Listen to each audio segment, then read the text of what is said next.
What is happening, fellow pioneers of human transportation? I'm Yogi Steve, and you're watching ESA, the Electric Scooter Academy, videos about high-powered scooters.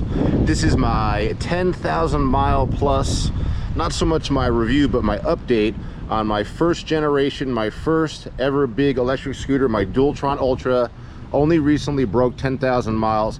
I haven't been really using it for work. Let's get this off. This is really truly the oldest Dualtron you'll probably ever see on YouTube for sure.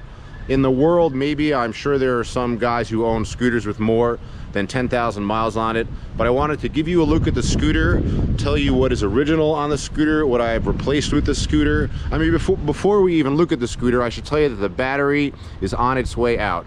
I know these batteries are generally rated for 20,000 kilometers. We'll call that 12,000 miles. The battery is above 10,000 miles. It is slow as shit. It has hardly any acceleration. I'm not sure about its range at this time. I haven't really range tested it for a long time. No doubt it's lost at least 20, 25, 30% of its range, its acceleration.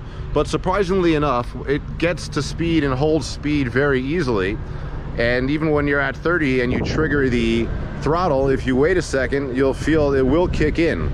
The acceleration will kick in as you're faster, but like off the line from a fresh, kick on your throttle, you get nothing. So let's look at the scooter real quick, and I'll tell you as much as I can. I've made many review videos of this scooter already. The last one was at 8,500 miles. Maybe we'll call this my 10,000 mile review. We'll see. I've gone through about a dozen sets of tires. These are not standard. I put Ryan installed hydraulic brakes onto both my Ultras. You got to put hydraulic brakes on these things. Mechanical brakes suck. I've probably been through 5 or 6 rotors. It's better just to replace those than to fix those. Original swing arms, original fender, original deck, missing one screw missing. All the screws are original, except I think I replaced this one. You can see the deck looks dirty. The post and everything is solid, no problems with that. You can still attach a seat to this very easily. You can see I need a new front tires, super bald. I shouldn't be riding around like this. Original swing arms. You can definitely see by the color how they're aging. There are actually replacement, or Ryan built replacement bearings, or bought or did something in the rear.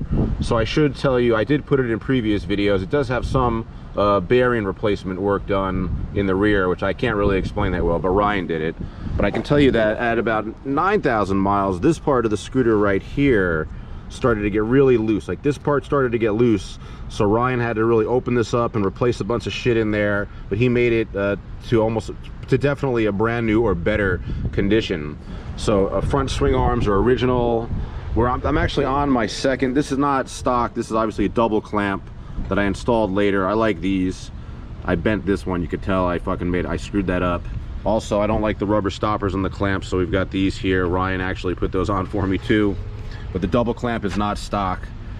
This is actually the second hinge. This hinge needs to be replaced. This hinge actually has some true play in it. Let's see if you can see it, if I can show it to you. It's hard to gotta hold it still, and I'm not sure if you can see it, but yeah, you can see it. This hinge has some play in it just because it's 7,000 miles old. You're supposed to replace your hinges, guys, at 4,000 miles on these Dualtrons, but it's still totally safe to ride. If you have any movement there, you want to make sure you check underneath here your stem bolt. My stem bolt is tight, everything else is tight. So if there's a little bit of movement coming here from the gear nut, it's not really a big deal, although it does probably mean I need to replace the hinge.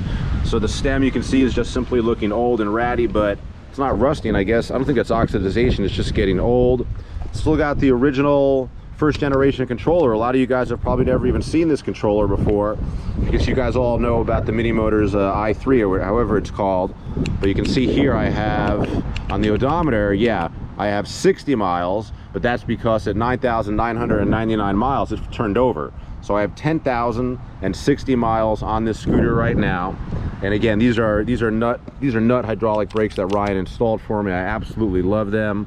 Everything else here is stock, completely stock. it's in just great condition. This type of metal, it doesn't really wear. Just constantly got to check your nuts, bolts, and screws. So I'll tell you, I remember when I got this scooter in 2019, I went from basically going from an eMove Cruiser style scooter to this, my first dual motor scooter, and I rode this from fucking downtown Los Angeles to Hollywood as my first ride on this type of scooter. It was fucking crazy, but I guess that's just the way I do it. I've had this scooter since 2019. I love it. I love the line. I love the brand. I think I'm the only person probably definitely on YouTube to have a 10,000 mile scooter, maybe in the world, who the hell knows. Guys, I'm Yogi Steve. You're watching ESA, the Electric Scooter Academy, videos about high-powered scooters. I really appreciate your support. The channel has been blowing up. I'm not sure what is going on, but I really enjoy making videos for you. If you want to encourage me to keep making videos, subscribe to my Patreon, watch me during a live stream, and donate during a super chat. Alrighty, friends, thanks for your support. Don't forget to subscribe, like the video, leave a comment, ask questions. I'll always talk back. Thank you very much.